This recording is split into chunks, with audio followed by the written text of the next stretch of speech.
한국교회는 오랫동안 개역 개정판 성경으로 신앙생활을 이어왔습니다. 하지만 기존 성경은 한자와 옛 문체가 많아 젊은 세대를 위한 새로운 성경의 필요성이 제기되어 왔습니다.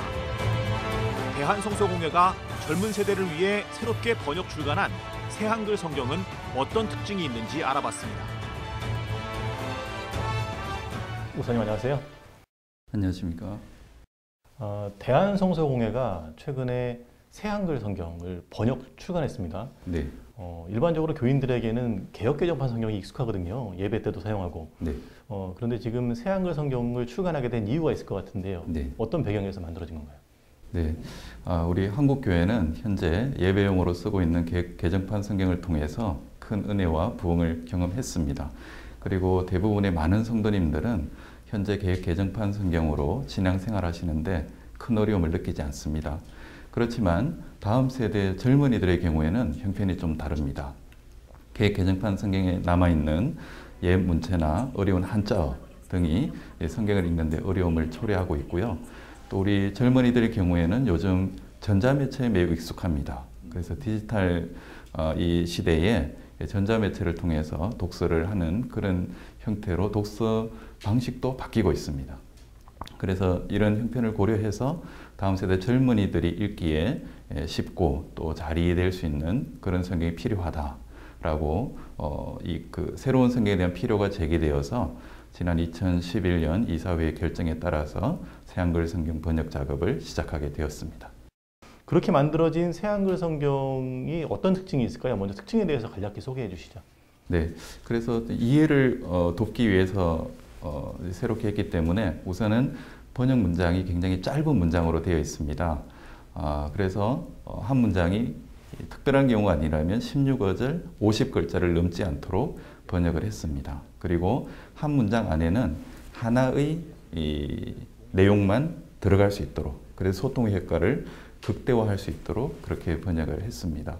그리고 이렇게 짧은 문장으로 번역함으로써 앞으로 스마트폰을 통해서 성경을 읽게 될 경우에도 불편하지 않도록 그렇게 배려를 했다고 생각하시면 되겠습니다. 예, 저도 이제 새한글 성경을 간략하게 좀 살펴봤는데, 네. 이제 기존의 성경과 다른 점들이 좀 보이더라고요. 네네. 외래어 표기법도 그렇고, 또 무게나 길이를 표기하는 도량형의 어떤 표기도 그렇고요. 젊은이들이 좀 쉽게 이해할 수 있게 많이 바뀐 것 같은데 좀 구체적으로 설명을 해주시죠. 네, 맞습니다. 성경에 여러 인명이나 지명들이 나오는데 이런 인지명의 경우에 이런 외래어들을 어떻게 우리가 음력할 것인가 하는 게 항상 번역할 때 고민되는 부분인데요. 우리 개역개정성경은 국립국어원에서 정한 외래어 표기법이나 또 초중고등학교 교과서에 사용되는 외래어 음력 방식하고 차이가 납니다. 그래서 독자들이 읽으면서 성경에 나오는 그런 인지명과 또 실제 교과서나 다른 매체에서 보는 인지명에 차이가 생기기 때문에 성경의 역사성에 대한 인식이 약화되는 그런 어려움이 있었습니다. 그래서 그런 문제를 해결하기 위해서 이번에 성경에서 일부 외래어들을 국립국어원 표기법이라든지 초중고등학교 교과서 용례에 맞춰서 변경을 했는데요. 예를 들어보자면 이런 거를 볼 수 있습니다. 아가야라고 되어 있는 거는 아카이아라고 하는 것이 이제 일반 용례입니다. 그리고 빌립보라고 하는 것도 필리피로 더 많이 통용되고 있습니다.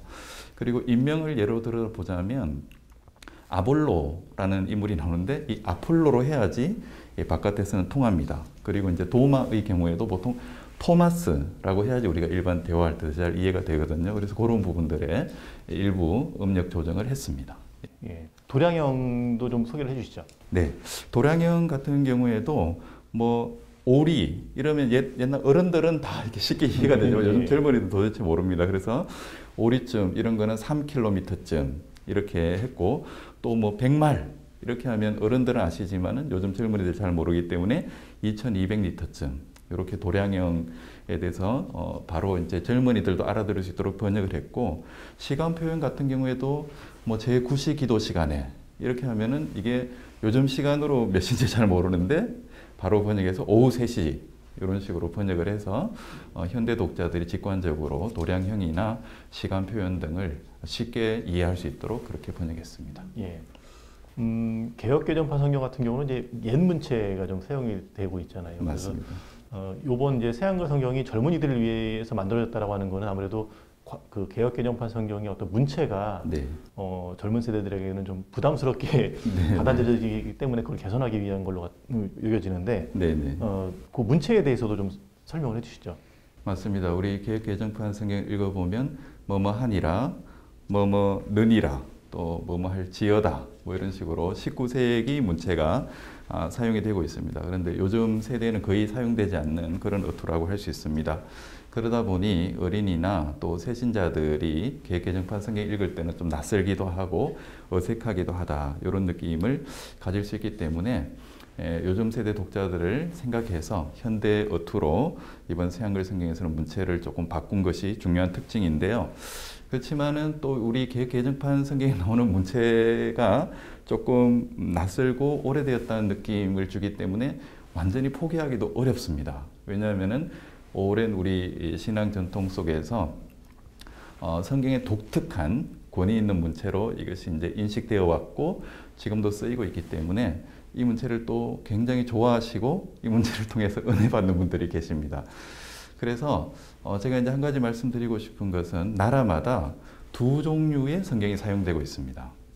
하나는 전통적인 번역이라고 할 수 있습니다. 우리 개혁 성경과 같은, 그래서 조금 문체도 장중하고 그렇게 조금 옛 문체에 가깝게 그런 식으로 전통 버전이 있는가 하면 이런 것들이 조금 어렵게 느껴지기 때문에 현대 독자들을 고려한 그런 컨템포러리 성경 번역이 나오기도 합니다.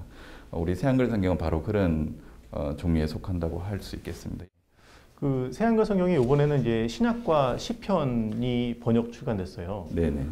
이제 지금 말씀하신 내용들은 대부분 이제 아마 신약에 해당하는 내용일 것 같고 네. 시편은 말 그대로 문학 장르고 맞습니다. 시잖아요. 네, 번역 작업에 좀 더 주의를 더 기울이셨을 것 같은데 맞습니다. 어떤 특징이 있을까요? 시편 번역에서는?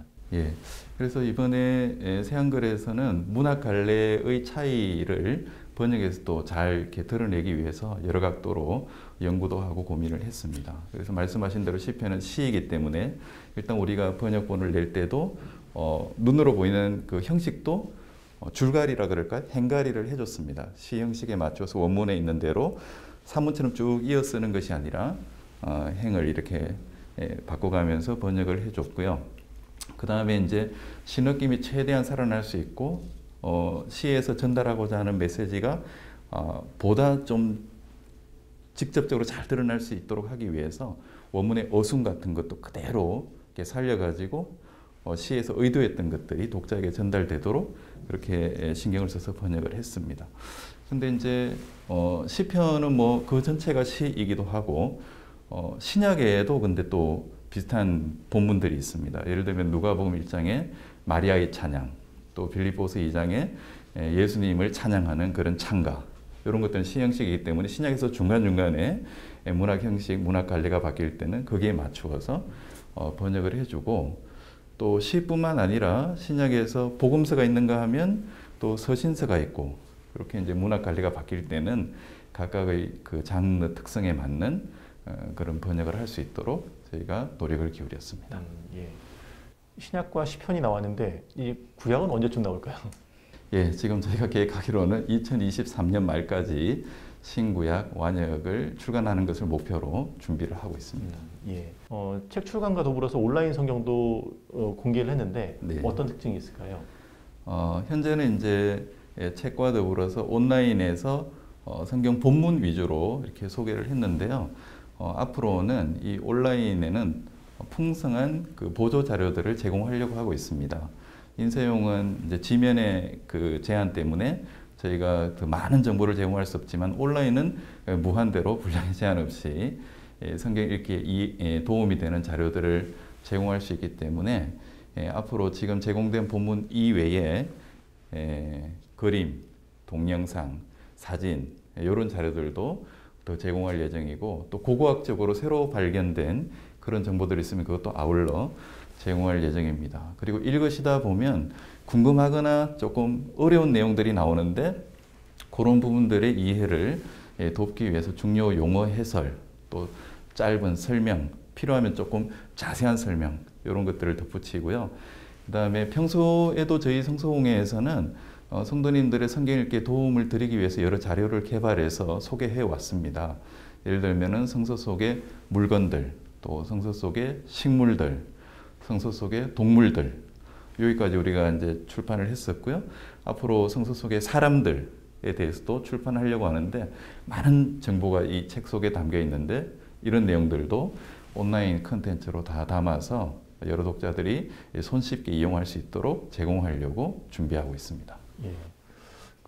이제 평소에 성경 개역 개정판 성경을 읽으면서 좀 힘들어하셨던 분들, 젊은 세대가 아니래도 이제 많이 활용이 될 수 있겠군요. 그럼요. 예. 이 새한글 성경을 교회와 개인들이 어떻게 활용하면 좋을지 끝으로 한 말씀 해주시죠. 네. 서두에도 저희가 말씀 나눈 것처럼 이 새한글 성경은 개역 개정판 성경을 대체하려는 성경이 아닙니다. 그렇기 때문에 개역 개정판 성경과 이 새한글 성경을 나란히 두고 같이 읽으시면 참 좋습니다. 그래서 이제 두 성경을 이렇게 같이 읽으시면서 꼼꼼히 비교해 보시고 그 두 번역 사이에 차이가 나거나 좀 다르게 느껴지는 부분들이 있으면은 왜 그럴까 한번 이제 질문을 던져 보시면서 성경 읽으시면 참 좋습니다. 여기 있으면 보통 이제 다른 역본들을 비교해서 읽으시다가 번역의 차이가 나면 뭐가 맞는 번역이냐 이렇게 질문하시는 분들이 계신데 차이가 나는 경우에 어떤 하나가 맞고 어떤 하나가 틀렸다라고 생각하실 필요가 없습니다. 왜냐하면은 원문을 번역해낼 때는 원문이 여러 가지로 이해될 수 있을 때 결국 하나의 선택을 할 수밖에 없는데 번역본 사이에 차이가 나는 부분, 조금 다르게 표현된 부분이 있으면 원문을 이런 각도로도 볼 수 있고 저런 각도로도 볼 수 있구나. 이렇게 종합을 하면은 성경을 읽고 이해하는 폭을 넓혀 나갈 수 있습니다. 그렇기 때문에 이번에 나온 이 새한글 성경을 기존의 개역 개정판 성경과 더불어 나란히 두고 같이 읽으시면서 함께 활용하시면은 성경 이해와 묵상에 큰 도움을 받으실 수 있을 거라고 생각을 합니다. 2022년 새해를 시작하면서 많은 분들이 이제 성경을 일독하리라 다짐하셨을 텐데 네네. 새한글 성경이 그렇게 이 다짐하신 것을 실천하는데 큰 도움이 되었으면 좋겠네요. 네. 목사님 오늘 말씀 감사합니다. 네, 감사합니다.